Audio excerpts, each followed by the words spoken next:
Regional ring road విషయంలో కేంద్రాన్ని రాష్ట్ర ప్రభుత్వం తప్పుదో పట్టిస్తోందని బీజేపీ ఎంపీ లక్ష్మణ్ ఆరోపించారు. ఆర్ఆర్ఆర్ ప్రాజెక్టును స్థిరాస్తి వ్యాపారం కోసం చేస్తున్నారంటూ విమర్శించారు. రీజనల్ రింగ్ రోడ్డుతో భువనగిరి, చౌటుప్పల్ ప్రాంతాలు అస్తిత్వాన్ని కోల్పోతున్నాయని మండిపడ్డారు. సీఎం రేవంత్కు పాలనపై పట్టు లేక పరిపక్వతల నిర్ణయాలు తీసుకుంటున్నారని విమర్శించారు. మళ్ళీ ఆ బీఆర్ఎస్ ప్రభుత్వం యొక్క తప్పుడు విధానాలను సరిదిద్దుతామని, అలైన్మెంట్లో మార్పులు తీసుకొచ్చి మీకు న్యాయం చేస్తామని ఆనాడు ఇదే కాంగ్రెస్ నాయకులు ప్రియాంక గాంధీ స్వైతం కూడా హామీ ఇచ్చి ఎన్నికలైన తర్వాత ఈరోజు ప్లేట్ ఫిరాయించి ఆనాడు హామీలు ఇచ్చినటువంటి, భరోసా కల్పించినటువంటి, ధర్నాలు చేసినటువంటి కాంగ్రెస్ నాయకత్వము వాళ్ళ మంత్రులైనారు, ఎంపీలైనారు, ఎమ్మెల్యేలు అయినారు. ఈరోజు వాళ్ళ నోళ్ళు ఎందుకు మూగబోయినాయి? రైతుల వాళ్ళ గోస ఆనాడు మరి బీఆర్ఎస్ యొక్క మోసాలను సర్దిద్దుతా అడిగింది, డిమాండ్ చేసింది ఉత్తర భాగానికి సంబంధించిన రైతులు.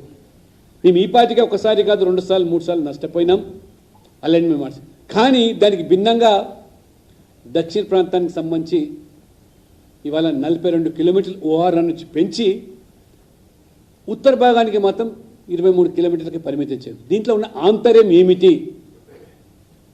ముఖ్యమంత్రి గారికి దక్షిణ భాగాన అలైన్మెంట్ మార్చాలనేటువంటి ఆలోచన రావడము, ఉత్తర భాగాన్ని ఇవాళ పూర్తిగా విస్మరించి ఈ రైతుల గోడును పరిగణలోకి తీసుకోకుండా ఇది త్రిబుల్-ఆర్ ప్రాజెక్టును తెలంగాణ ప్రజలకు మేలు చేసేదానికి మీరు తలపెడుతున్నారా?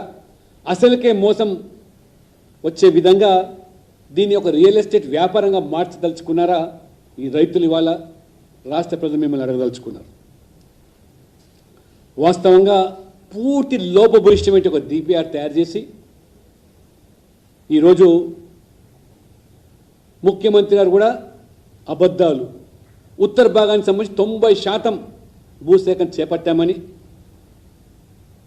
2332 కిలోమీటర్ ఎకరాలు అవసరమైతే అసలు ఇంతవరకు ఆ భూసేకరణ చేసిన దాఖలాలు లేవు. ఈ త్రిపురాల వల్ల భువనగిరి, చౌటుప్పల్ మున్సిపాలిటీ పూర్తిగా ఇవాళ తమ అస్తిత్వాన్ని కోల్పోయే పరిస్థితి.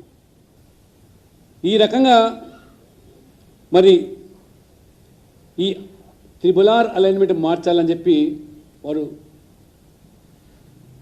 తొక్కని గడపలేదు.